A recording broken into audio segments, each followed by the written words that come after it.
Session जब करते हैं ना, फिटनेस सेशन करना अलग बात है और उसका यूज क्या आपकी स्किल में, एक्शन में खेल करना क्या है, करना होता है मैचेस खेलने ना, तो मैचेस में जो काम आए वही चीज करनी चाहिए यार, यही तो होता है।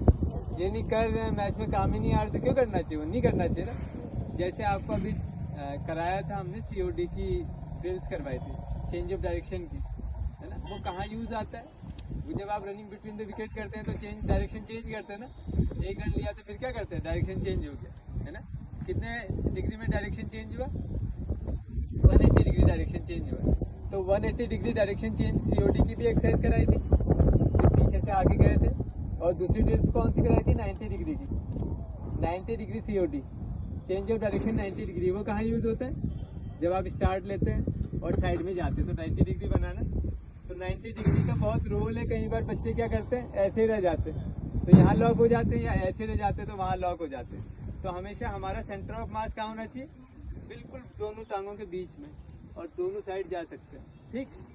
तो चेंज ऑफ डायरेक्शन 90 डिग्री और 180 डिग्री की ड्रिल्स जितनी करवाई थी हमने उसी चीज़ के लिए करवाई थी, ठीक है। वहाँ के लिए हमारा क्या चीज़ अच्छा होना चाहिए, पार्ट साइड में जाने के लिए हमारे एब्डक्टर्स बहुत अच्छे होने चाहिए, अंदर की मसल्स का हम कभी एक्सरसाइज करते ही नहीं है ना।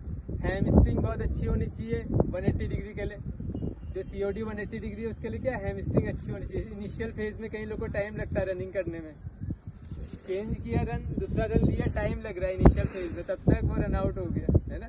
तो इसलिए क्या करते हैं, थोड़ा सा इनिशियल जो स्पीड है वो तेज होना चाहिए। मोमेंटम बनने के बाद तो सभी लोग तेज दौड़ लेते हैं जो एथलेटिक अच्छे होते हैं ना, इनिशियल फेज में स्पीड कम होती है, तो उस स्पीड को मेंटेन करने के लिए कई ड्रिल्स होती हैं और कई पार्ट पे स्ट्रेंथ भी करना पड़ेगा। हैमस्ट्रिंग है, ग्लूट्स है, आपके ग्लूट्स का बहुत रोल है ना। और हमारा कोर सबसे इम्पोर्टेंट है, कोर मतलब ये पार्ट नेवल वाला चारों तरफ का पार्ट सर्कल में बहुत इम्पोर्टेंट, सबसे इम्पोर्टेंट पार्ट। क्यों, जब हम हवा में होते हैं तो क्या होता है, पूरा पावर यहीं से लगना है। ग्लूट्स भी क्या है, हमारे सेंटर ऑफ ग्रेविटी में आते हैं, समझ में आ रहा है। तो इस पार्ट का यूज, इस पार्ट को जितना स्ट्रेंथ में करेंगे उतना अच्छा होगा। अभी आप बच्चे हैं, बिगनिंग फेज में हैं, अभी धीरे धीरे एडवांस फेज में आएंगे ना। तो बिगनिंग फेज में क्या करना है, अपनी बॉडी सही करनी। जैसे कई लोग फैट है ज़्यादा, है ना, तो उसमें कैसे बर्न कर सकते हो आप। डाइट ट्रेनिंग का भी बहुत रोल है, बताएंगे कभी, है ना। जिनका फैट ज़्यादा है, सब लोग फैट कम करना चाहते हैं, 1 महीने के अंदर इंटरमिटेंट डाइट से आराम से सही हो सकता है, बिना डाइट खाए भी सही हो सकता है ना। टाइमिंग चेंज करके, टाइम एज लाइक मेडिसिन का नाम सुना है किसने।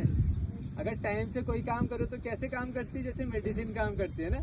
सही टाइम पे, किस टाइम पे खाना चाहिए, किस टाइम पे उठना चाहिए, अगर ये पता हो जाएगा तब भी आपकी बॉडी फिट रहेगी। फिट रहने के लिए टाइमिंग का रोल बहुत है, अगर डाइट सही ना हो तो भी, है ना। तो बहुत तरीके हैं फिट रहने के और बहुत आसान है। तो आप लोग आइए, और जितना आप आते जाएंगे देखिएगा 1 महीने में अपने आप आपका इम्प्रूवमेंट आता जाएगा। बस जो बताया जा रहा है उसको सीखना है, अप्लाई करना है। और डायरी और पेन सबके पास होनी चाहिए, पॉकेट डायरी और पेन। मेन डायरी घर जाके नोट कर दें, ठीक है। मैच में भी यही होगा, प्रैक्टिस सेशंस में भी यही होगा, ठीक है। Thank you all of you, है ना। अब यहाँ पे थोड़ा सा मैच करेंगे।